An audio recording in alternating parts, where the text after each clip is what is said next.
me. I'm just in my final form. Blanket.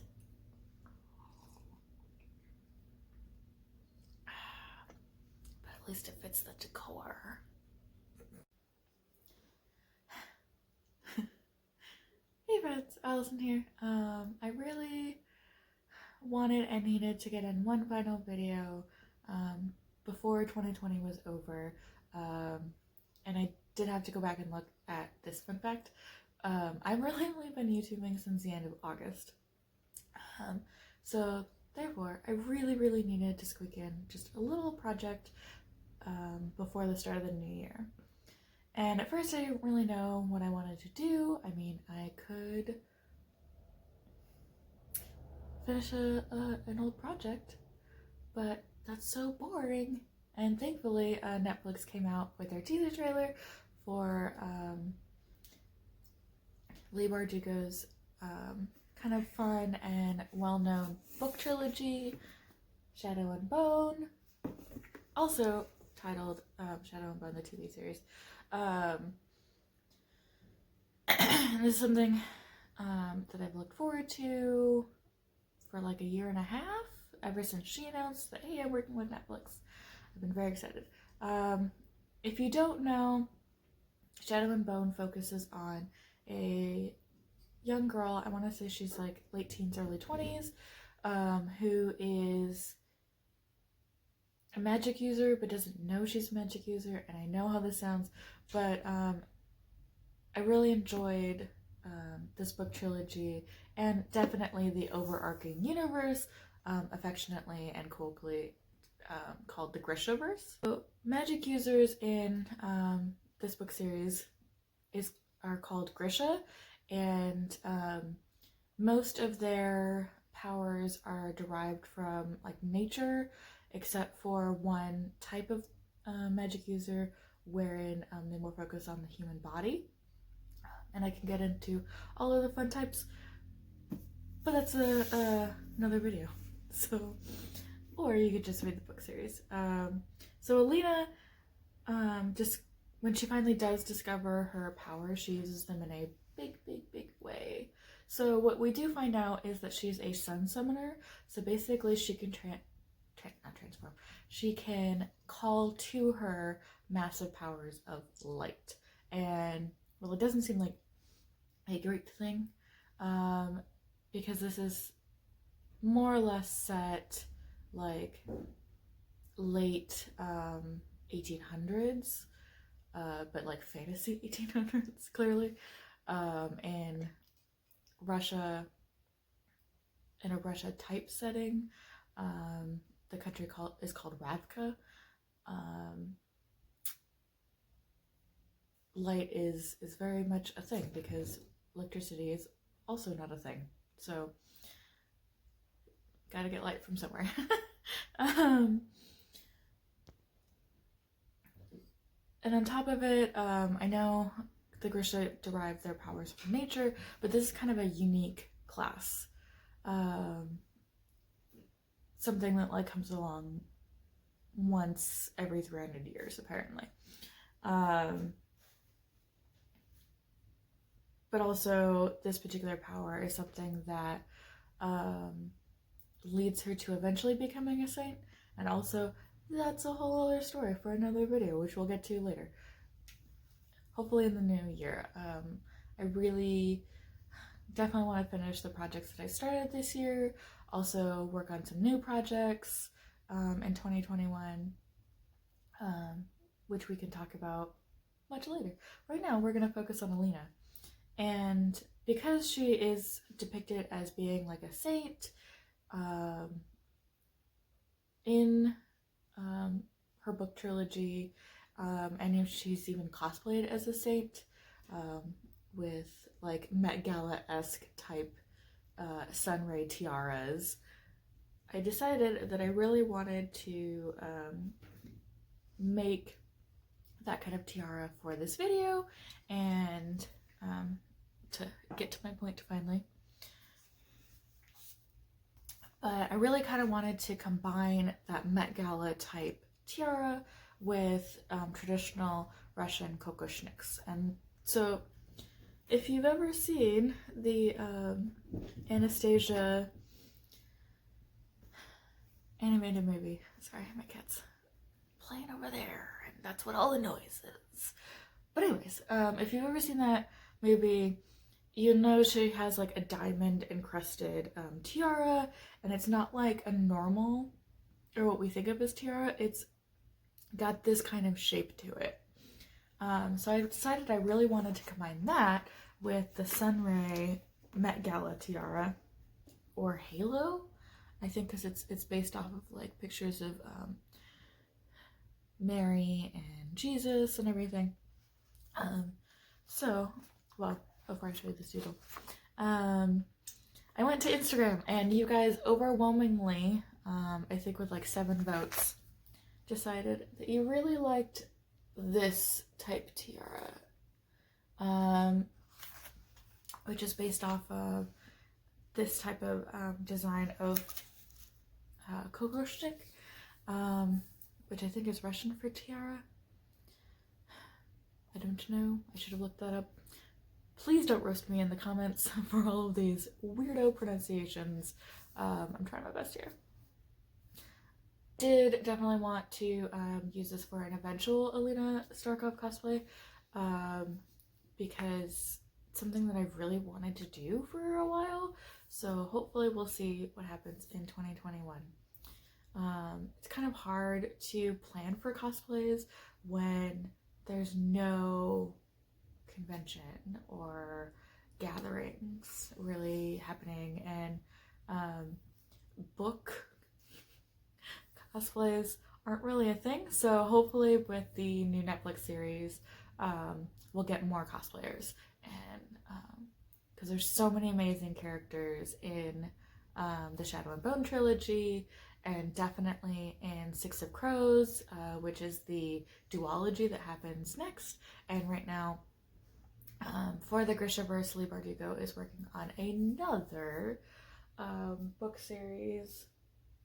It's it, so I can't grab it, but focusing on a character who we know and love in the Shadow and Bone trilogy, and I'm very excited for that one. So anyways, let's get to my garage. Because my garage faces a busy street, most of this will be voiced over. You're welcome. Seriously. If you would like to follow along at home, the materials I used were thin sheets of cardboard, self-sticking gems, acrylic paint and spray paint, floral wire.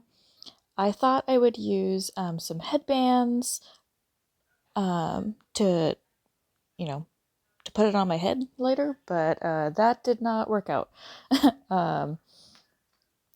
Also, in order to make the rays, we do use some zip ties, and most importantly, to help get the zip ties on, we need some hot glue gun and some hot glue sticks. So first, I'm going to be using the thin cardboard to make a mock-up. On cardboard, usually there's a matte side and a shiny side. The matte side is way better to help stick, well, not to the headband anymore, but it's easier to kind of doodle on than on the shiny side. So first I just wanted to get like a general shape, and then I cut it out.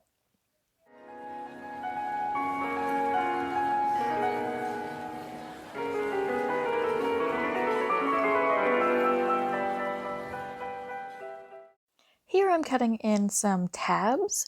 That way, when the cardboard's all nice and painted, it will be able to bend. And you do want to fold this over right here.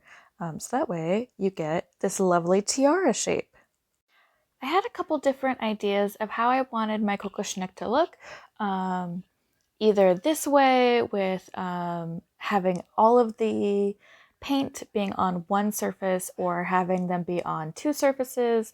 So here I'm just kind of counting out where the blue gem is going to go. And I'm using my acrylic paint here to kind of paint over this a little bit, and then go back over and use the gold. Eventually I decided that I didn't like this idea. It just was too sloppy and didn't have enough layering effect to going on, because I want the blue gem to look more inlaid than the way that this comes out. And you'll see that in a moment.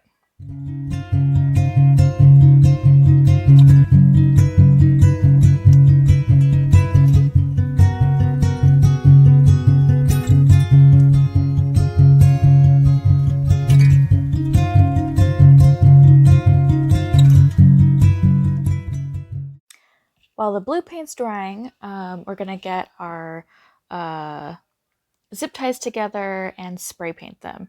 It is very important to get them in kind of a box, to use them as a spray shield, because who wants gold paint everywhere, like on my hands? I'm using an old ThredUp box, and they do have tissue paper because the box itself has like an opening in the bottom. I thought the tissue paper would help it from leaking from the bottom through the bottom onto my nice silver chair. What I am doing eventually is getting rid of the tissue paper and then double stacking some boxes. Now that the paint is mostly dry at this point, I'm just kind of lining my little areas again, and making sure that I kind of know exactly how I want the blue inlay to look. And I'm kind of lining it with the Sharpie. And now I'm kind of filling in the blue areas.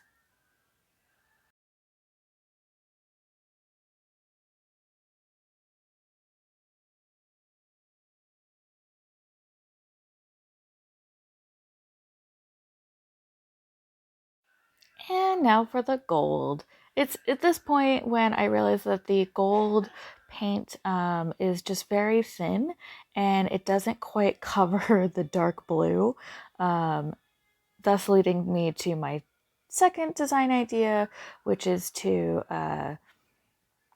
make two different layers. And this is why I'm very glad that my friend gave me several pieces of thin cardboard, so that way I could play with different design ideas.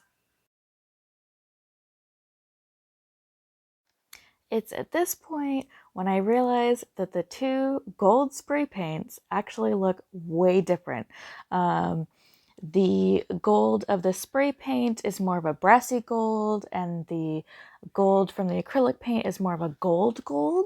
So that's very much this point when I realized that I'm going to have to spray paint everything, not just the zip ties.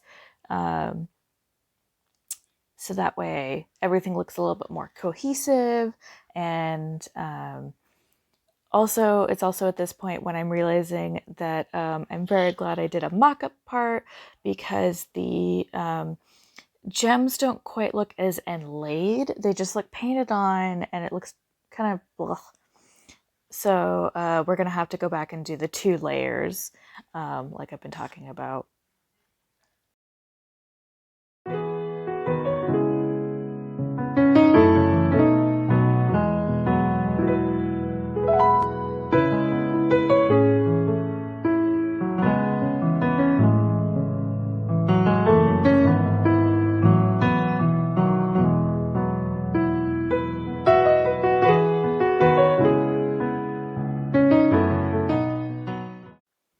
Now that I've already cut out kind of my base gold layer, I'm going back and painting the second layer for the blue gem inlay type bit. It's also at this point where I'm losing my light real quick, so I just wanted to go in and paint and then leave everything to dry overnight. We'll see what happens. So now that everything is dry, I went through and stenciled the mock-up onto the real gold base layer, and now I'm using my Olfa blade. It's similar to an X-Acto knife, to cut out the bits where the blue gem inlay is going to come through. There was a couple different design choices that I could have made here. I did go and back and look at my reference and decided that I didn't like the gem inlay coming all the way through. I did like having kind of a border around the gems. So I kind of stuck with that with my real, I guess, kokoshnik tiara.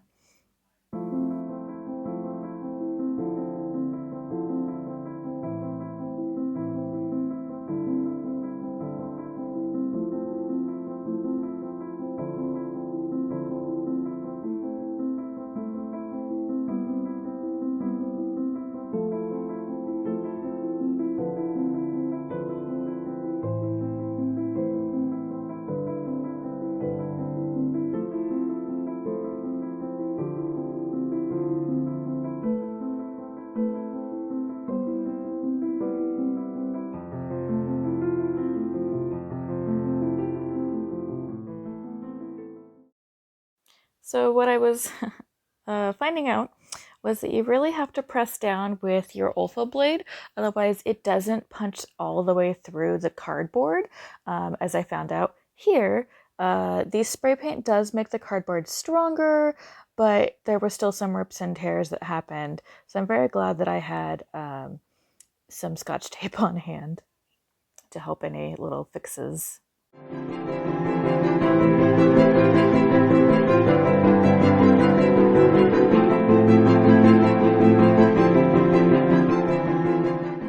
After comparing the two, the bronzy gold to the more vibrantly blue acrylic paint, I decided that I wanted to go back and put the gold acrylic paint over the top of the bronze, just kind of help give it a little bit more oomph to show that it's really being, it's more metallic looking than spray paint.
So now that the gold is all done, here we are with our hot glue.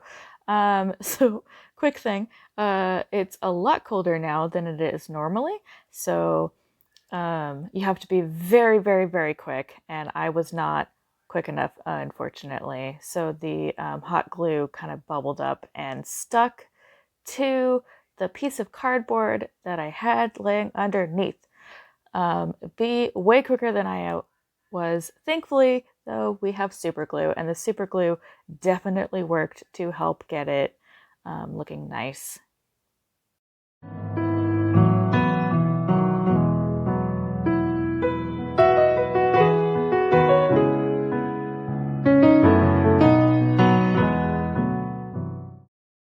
So now that I have my tiara more or less the way that I want it, I'm now putting in the gems, and this is really helping to make the whole thing very sparkly.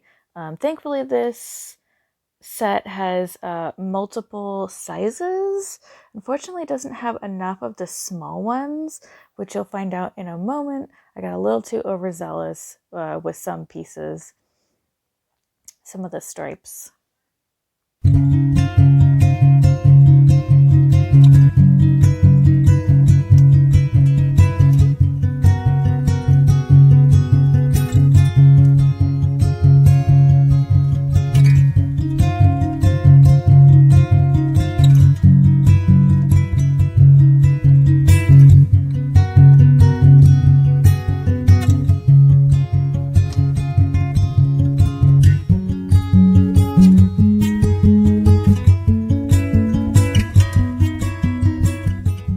So even though these gems are kind of more or less jumped up stickers, because they've been in the house for like 4 years, some of the backing didn't stick.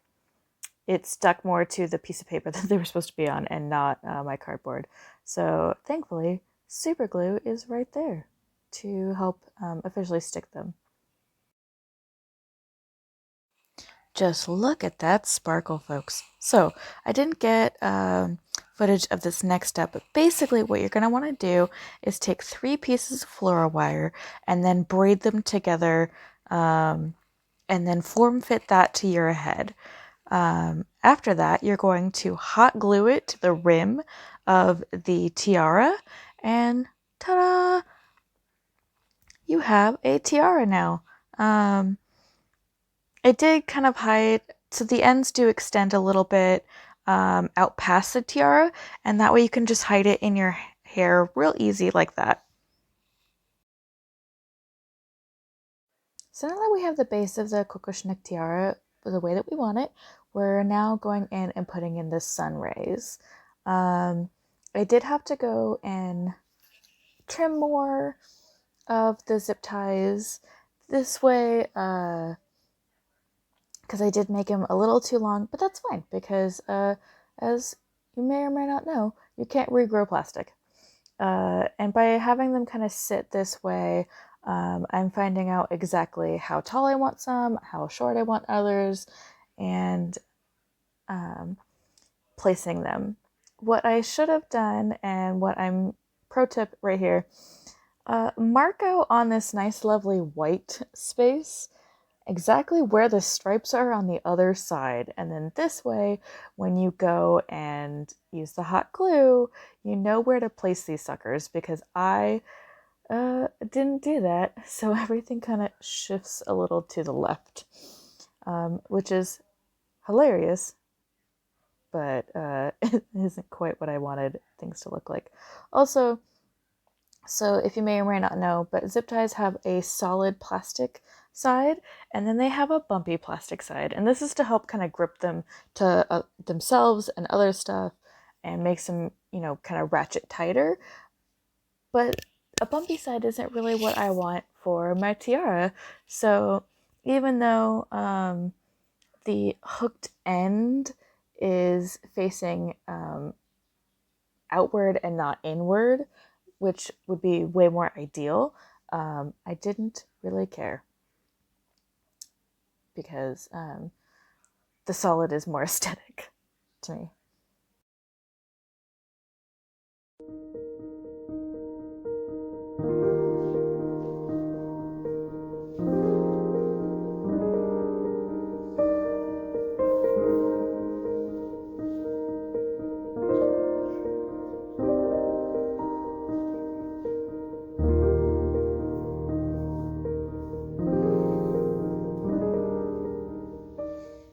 So, some final thoughts on my Met Gala Sancta Alina inspired Kokoschnik. It's, well, okay, so honestly, it does feel a little bit like kids crafty, like, you know, you take the foam tiara and doodle on it, and you add some gems, and maybe it'll work. But and it, I mean, it is. I need some clear coat for the blue gems. I need a lot more of these white gems. The gold spray paint made the gold cardboard very, very, very stiff. So when I tried doing what I thought would work, i.e. the little like cuts in here to make it curve, it didn't want to curve. It was just really stiff, and parts of it started breaking off, which is always fun, but you know, you get through it.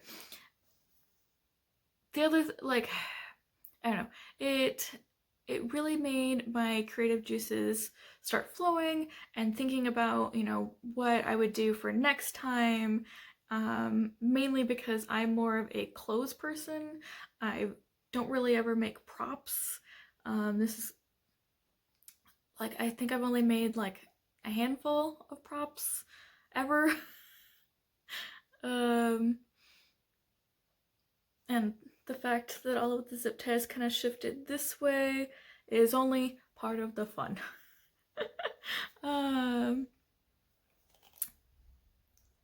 But it does make me really excited to go ahead and finally make a Sancta Alina costume, make the kefta and everything. I have several ideas on how I'm gonna do that. And I don't know, this is kind of a fun, like, little makeup testy type thing. So we'll see you next time, and hopefully you guys have a good New Year's Eve. Let me know if you A, are excited about the new Netflix series, because I totally am. B, if you do decide to attempt one of these, and let me know how it goes for you guys. Hopefully it goes better for you than for me.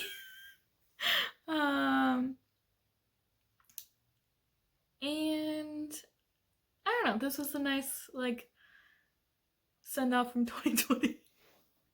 Hopefully the next 3 days go better. Yeah, love you guys. Have a happy new year.